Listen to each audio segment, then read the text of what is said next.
gue penjahat gitu ya. Enggak gitu juga. Meskipun juga banyak. Iya banyak juga.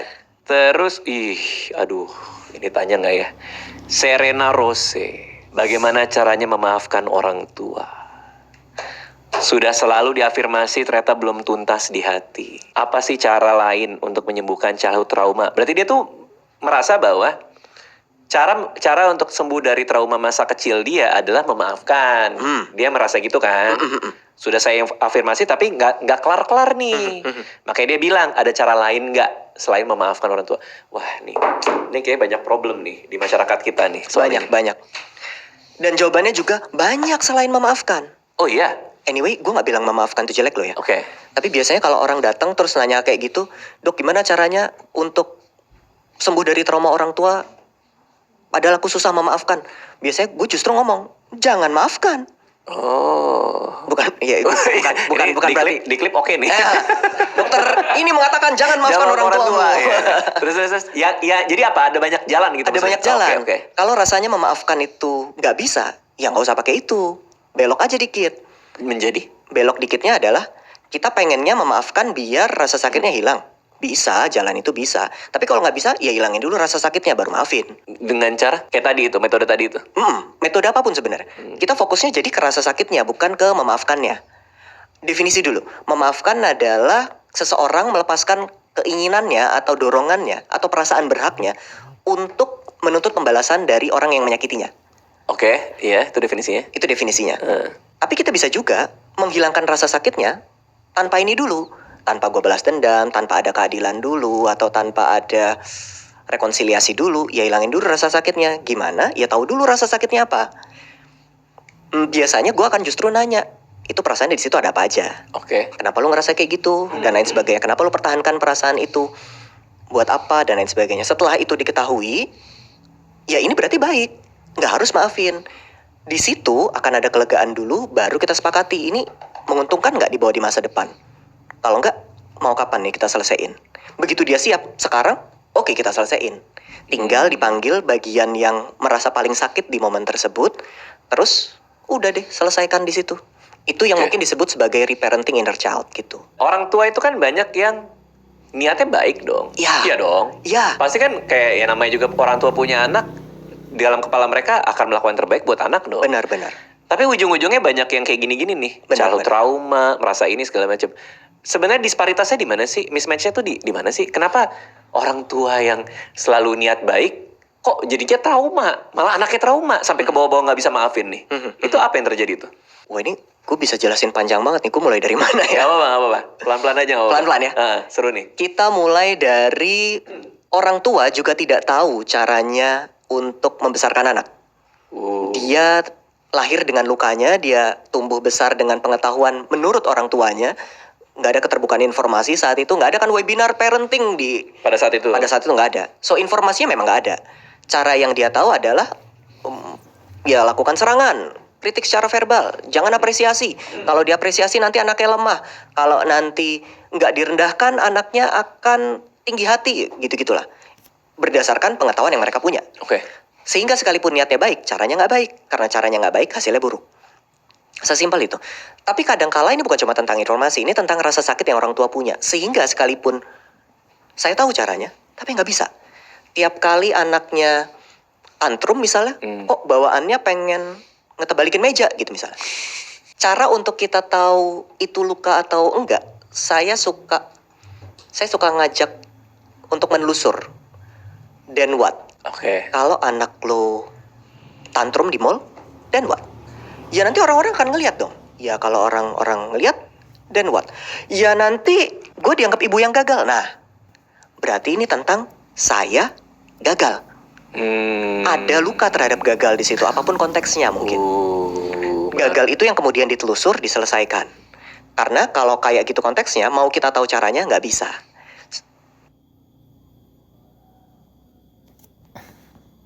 Saat butuh dana cepat, pilih yang aman dan terpercaya. Ready One. Bunga rendah banget, easy cash, download. Di sini yang mungkin juga disparitasnya, karena orang tua tidak kenal konsep terapi. Ada sih sekarang banyak, lebih banyak daripada dulu, tapi tetap sedikit. Dan yang ketiga, gue pengen ngomong yang ketiga tapi gue takut sebenarnya. Tapi ngomong aja kali ya. Coba aja. Karena psikolog dan psikiater sebenarnya. Apa tuh maksudnya? Bagaimana cara kita merasakan emosi itu sangat bergantung dengan konsep yang kita miliki. Dulu ketika internet nggak ada, semuanya ya begitu aja. Kalau orang tua ngupasin buah, kita tahu maksudnya itu minta maaf. Ngupasin buah. Dulu cara orang tua minta maaf ke anaknya itu ngupasin buah. Oke. Atau nyediain makanan yang anaknya suka. Itu gestur dari permintaan maaf. Oke. Tapi informasi masuk, psikolog psikiater bilang ini harusnya secara verbal. Muncul tuh, iya ini nggak secara verbal. Dia nggak pernah minta maaf. Padahal di kepala orang tuanya dia minta maaf. Pakai ngupasin buah. Gua nggak bilang secara verbal itu berarti salah atau ngupasin buah itu benar. Tapi perbedaan ini yang kemudian jadi clash di kepala anak, jadi makin kuat nih. Orang tua gua memang narsisistik, nggak pernah minta maaf, nggak pernah merasa bersalah. Padahal orang tuanya ngerasa bersalah. Cuma nggak tahu kalau minta maaf tuh bisa secara verbal dengan ngakuin perasaannya. Orang dia aja nggak tahu perasaannya, mungkin gitu. Perbedaan informasi yang disampaikan oleh psikiater psikolog itu nggak salah. Tapi menjadi bikin diskrepansinya makin luas, perbedaannya makin luas. Atas tindakan orang tua yang kita persepsikan keliru. Nggak pernah minta maaf, padahal sebenarnya minta maaf. Tapi caranya beda dengan standar yang kita miliki sekarang. Oke. Jadi kesannya orang tua salah banget. Oh, tapi bukankah argumen bahwa itu harus disampaikan verbal supaya anak punya closure bahwa dia memang menyesal. Betul. Maksudnya ketiadaan closure itu yang ngebuat mereka merasa orang tua tidak maafkan. Betul. Nah, gimana? Apa seharusnya gimana jadinya? Seharusnya memang dia minta maaf secara verbal. Oke. Seharusnya. Oke. Karena meminta maaf secara tidak langsung begitu ya emang nggak enak. Ya karena seakan nggak tuntas. Betul, seakan nggak tuntas. Tapi jadi makin sakit karena kita punya data itu. I see. Oh gitu maksudnya. Jadi ada validasi bahwa gua berhak merasa. Betul. Jadi makin kuat.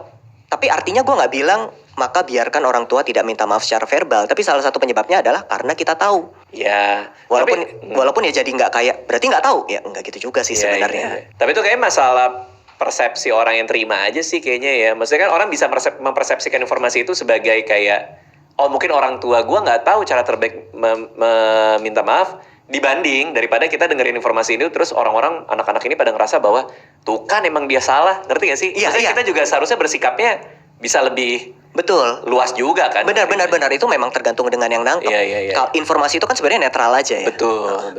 Berarti kan antara itu berarti kita bicara ada banyak banget generasi yang merasa bahwa masa kecilnya itu banyak yang tidak tuntas dong kalau kayak gitu.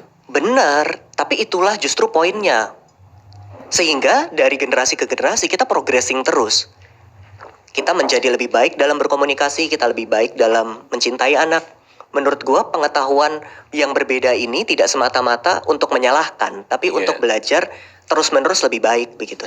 Dan kenapa ya suka ada gugatan-gugatan kayak gini? Contoh ya, kayak saya pernah ngomong di YouTube orang lah gitu, terus bilang bahwa iya tugas gua sekarang adalah membuat potensi anak gue itu mencapai potensi terbaik dirinya aja. Nggak tahu mungkin dia jenius, apa dia biasa aja, yang penting nyampe deh. Itu tugas gue gitu. Karena gue mau masa dia di dunia ini ya jadi masa terbaiknya dia.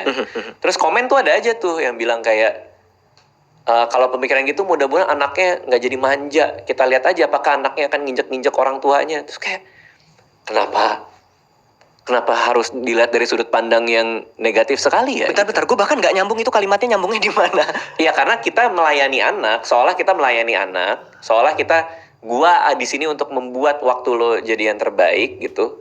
Sehingga gugatannya adalah lu kalau misalnya dalam posisi ngasih anak lo, gua akan membantu mencapai, ya mudah-mudahan anak lo jadi nggak nginjak-nginjak lu ya. Mudah-mudahan anaknya jadi nggak ngelunjak dan manja gitu. Ya maksudnya kenapa harus dicurigai menjadi seperti itu gitu? Itu pemikiran kolektif seperti apa yang membuat kok harus gitu ya gitu loh. Seakan seolah kayak lu nggak boleh gitu-gitu amat kan, anak lu nggak boleh ngelainin amat. Benar-benar. Menurut gue ini sebagiannya memang pemikiran kolektif berarti kalau sudut pandangnya kayak gitu ya. Apa sih yang di konten sekarang rame? Parenting VOC, nah gitu kan ya. Nah sama tuh baru mau nanya juga tuh. Parenting VOC itu berarti bener apa enggak, bagus apa enggak gitu? Seakan-akan dia dibenturkan dengan yang lembut-lembut gitu. Iya. Yang keliru adalah kalau kita menganggap yang salah satunya tuh, dan salah satunya tuh yang ekstrim ya.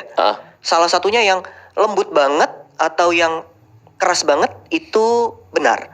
Oke. Padahal di gentle parenting pun yang ditegaskan itu bukan lembutnya saja, tapi tegasnya. Boundaries itu kan bukan tentang hukuman. Boundaries itu tentang ketegasan. Kita ngebuat batasan nih, dan konsisten itu dibuat. Maka ketika kita melayani anak, membuat dia mencapai potensi terbaiknya, itu nggak semata-mata cuma tentang give pleasure dong ya. I see. Itu kan ngasih ada batasannya, lu harus tegas, lu harus konsisten gitu terus. Konsisten itu tidak sama dengan keras. Nggak harus keras. Nggak harus pakai rotan dan lain sebagainya dong. Menurut gua salahnya di situ, karena ketika kita mikir tegas tuh sama dengan keras. Kalau tegas sama lembut kan bisa aja. Bener. Karena mereka merasa bahwa lo melayani anak lo mencapai potensi terbaik, gue akan hadir buat anak gue. Itu di kepala mereka, berarti lo culun dong, berarti lo lemah dong, berarti anak lo akan ini. Padahal kan bukan itu argumennya ya. Bukan. Iya, menyimpulkan dari sebuah informasi aja masyarakat kita kadang masih tergagap ya. Nah itu tuh. Tadi kan gue ngomong press conference pesta literasi tadi kalau nggak salah. Itu ada bahasan tentang kemampuan literasi kita tuh jelek. Iya lagi. Iya benar. Persoalannya ini menjadi kebenaran baru. Contoh, misalnya katakanlah gue diundang di sebuah podcast, terus gue bilang bahwa gue lebih suka gado-gado daripada ketoprak gitu kan. Terus nanti ada orang yang bilang, berarti lo benci ketoprak. Ya. Nah ini di konten lain nih, konten lain ngomongin soal makanan. Terus ada orang yang tulis di komen, gue nggak akan percaya kata-kata Raditya Dika soal makanan karena dia aja benci gado-gado. Ini menjadi kebenaran baru. Raditya Dika benci gado-gado ini adalah the whole new truth. Yang menurut dia kebenaran baru dari pernyataan yang sama sekali nggak ada itu. Itu tuh potret netizen, potret internet masa kini di Indonesia tuh menurut saya itu kebenaran baru dari informasi yang hanya sepotong, yang diyakini sama-sama menjadi itu adalah kebenaran gitu. Nah itu tuh Gila sih itu. Itu serem sih Itu sebenarnya. gila sih. Kita bisa berantem emosi sama sesuatu yang sebenarnya nggak ada. Nggak ada. Hanya karena dia salah memahami informasi dan menjadikan itu sebuah keyakinan. Nah, Wah pecah sih. pecah. Nah sama kayak konten itu juga kali ya. Kita ngomongin anak.